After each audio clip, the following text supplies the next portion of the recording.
Oh, he's going, isn't he? Well, I'm having a dabble at mullet fishing today on the River Dart. It's quite a simple setup. You want a small spinning max reel. I've teamed this with 4-pound Drennan float fish. This is on a Drennan Specialist twin tip duo 12-foot 1.5-pound test curve Avon rod.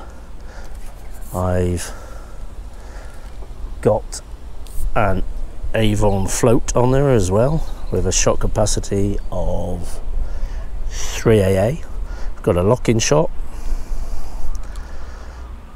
followed by, excuse the swinging around, a group, the main bulk of the shot halfway down, and then a number 4 about 3 to 4 inches above the hook, which I baited with Breadflake. We just ground baited with some Breadflake. There's various things you can do with that, but this is just basic mullet fishing session. Hopefully we'll land a fish or two. So we're just flicking it out into the edge of the tide run here, the Dart's tidal, and just letting the float trot along, fishing the bait about an inch off the bottom. And just started, so no bites yet, and we're just mending our line as we go to keep in contact with the float. Make sure to set your drag on your reel quite loosely. That's probably a bit tight, that's more like it. And I always keep my little pinky on the edge of the spool so that I can have quite a loose drag, but when I strike I can stop the spool from spinning and set the hook, and then just pull it away and the fish can take line as it wants. It's a little tricky today because there's a little bit of a wind that's coming at us and across a little, but it's fishable. It's the first day of June, so for me traditionally the mullet in the river here start to bite, we hope, confidently, and I find they tend to feed off the weed, silkweed along the edges of the pylons and things here before that. It can be catchable, but June for me is the time.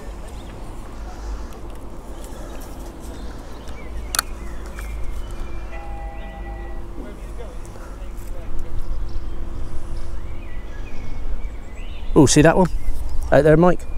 That's a nice one. That's a good fish, that is. Oh, and there as well. Yeah. Right by your float. Oh, that's a beauty, that is. He's pushing 3, that one. Could be a thin net, that one, actually. I didn't bring the little spinners today.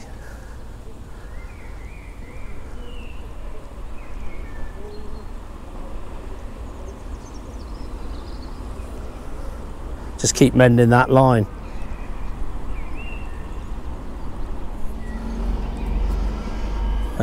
I put my Breadflake on like this. I just wrap it over the hook and squeeze around the hook point.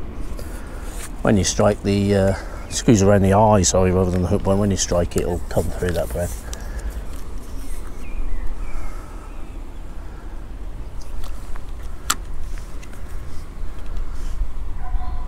That tide's racing in, isn't it?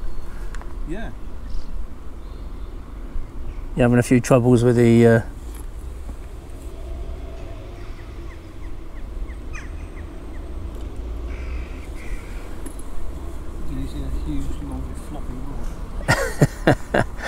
if you just stop it just before it hits the water, it lays it all out nice for you straight. That'll help with your tangles. Okay. You're probably needing to go a lot deeper than you are at the minute, I expect. Do or don't? Well, out there it'll be deeper. If it's swinging in towards you, I mean, I'm just dragging bottom it right in tight here at that depth. If you're going to fish that far out, I'd plumb it and just see how deep it is, because you really do that. Having it about an inch off the bottom makes all the difference.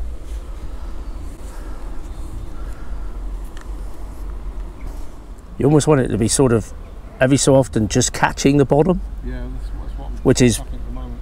If it's doing it too often, you just shorten the depth a bit, or just fish another foot further out and you'll be about right. Anyway, but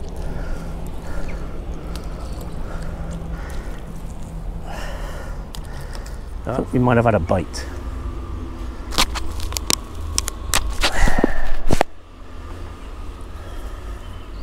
Oh, here's one. Straight under, no messing. God, he's going, isn't he? That's a nice one. Blimey. Go around the steps? Not quite yet. See how they go? Yeah. See what I mean? That's a decent fish. We will go around the steps. Yeah, I'll just calm him down a bit before I go over there. Blimey, that float just classic. Bang. Hit it straight away. He was on. Just said we haven't had a bite yet, didn't I? Not a huge mullet, but he's a fit, lean, long mullet. Yeah, think so. He's a bit. We'll just let him calm down. He's a good couple of pounds. That's net's brilliant, isn't it? It just does everything. Oh, he's only a little one. He looked a bit bigger.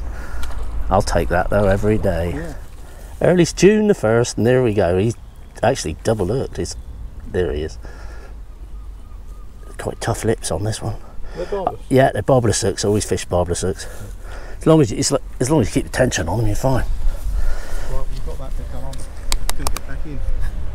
Yeah, that groundbait did the trick, didn't it? I'm not going to weigh him. He's not a personal best, but look at that beautiful mullet. I'd say he's 2 3/4, something like that. Big tails on a mic. That's why they go. Yeah, yeah, yeah. Shoot, they're like torpedoes with a big tail. They're beautiful things. Let's put him back in the steps. They are smelly things. They make your hands very smelly. So let's get a nice little release shot of my first mullet in a long time. Younger, he used to do this all the time. There he goes. He should be fine. You just get his bearings. You can see him there. There he goes. Turns his head and goes. If he hadn't gone, then I'd have scooped him up a bit and left him in the net to recoup. See, I'm just tripping bottom there now. I plumbed it up further out, didn't I? Let's move it. There is a bit an element of mucking around with mullet fishing when you're like this, getting the depth right all the time in this tidal, and I tend to get it about right, and then I just cast around the swim until it's not snagging on the bottom. And mullet fishing, you can literally, within your little swim, there'll be an area no bigger than, say, a small bucket lid, and you just know it's going to go under there. It's so weird. You might get the odd bite outside of that, but there'll be like a few, say this trot here, there'll be like 2 or 3 spots where they'll feed really confidently.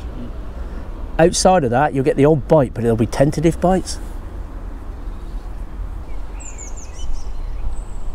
Let's just move it along slowly there now. If you can see it, I'll zoom in on the video. We're just waiting for it to go bonk. And as soon as it makes any sharp positive pull, I'll strike. Some days it will do that, but it's very quick and not very far at all. Hit anything that moves quickly, or anything you suspect to be a bite. Very little. Yeah, but it's the first one, mate. You're doing something right.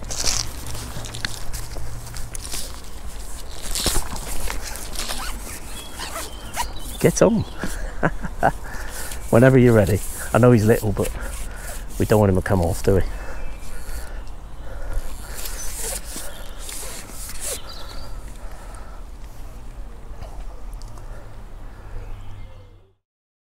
I can't remember. I would be looking for... Oh, there's one. That is a sail away bite. Blimey. I couldn't miss that if I tried. It probably hooked itself. Similar size, if not a tad bigger. I don't mind catching them if they're all going to be like that sort of size. Just to bite every so often. Does that change the depth? Right, are you going to go around? It will go over there, yeah. I'll just go around the top of you and I'll fight him.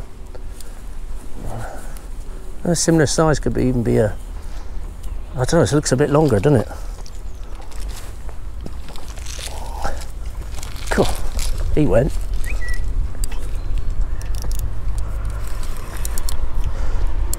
I can't get you one like that, mate. I am filming, aren't I? Well, you can see that, viewers. Second nice mullet of the day. They're known for having soft mouths. I don't think the mouths are as soft as people think, but you want as fast an action float rod as you can get away with, but the softness in it as well to absorb the lunges. If you're set up with the right gear and you've got a loose drag, don't want to say it, but you're normally alright. Staying deep. Yeah, I think he's a bit bigger than that other one. They're fit as anything. They get a bit fattier in the tummies as the season goes on. Yeah. But yeah, I don't want to rush this one. He's a very nice one. I wouldn't say he's a 4, but I don't know, he could be over 3. God, fight. They just jab a bit. That's where you got to keep that tight line on them, and then they get that tail going and they're away. Oh, second bite, maybe third. I might have had one before. That just went 12 inches under the water and was going as I hit it. Wow, okay. It just, I think this fish probably hooked itself. Take bites like that all the time. It's tiring a bit. I'm not quite ready yet. He was on the surface for a while, and now he's staying really deep. Yeah, the bigger ones do usually go on one really big run, and then they just try and get their heads down. There is some sort of pole here somewhere that I'm a bit wary of. Maybe not as big as I thought, but they just use that tail. Of course, you've got current as well, which probably, if I sit down, it'd be easier to do this. I'll get him, let him go up above, and then I'll just, if I can, he'll just swing back in the current. Beauty. I'll chuff with that. See the beautiful lines on them and the big tails. They're little fighting machines they are. Let's get it back anyway. It's a hot day and it's fought hard, so we'll get it back nice and quick. So we're in the warmer months, there's less oxygen in the water. Don't want to stress the fish, but let's let it recover. Just give it a minute or two. I'll make sure the camera's filming all of this.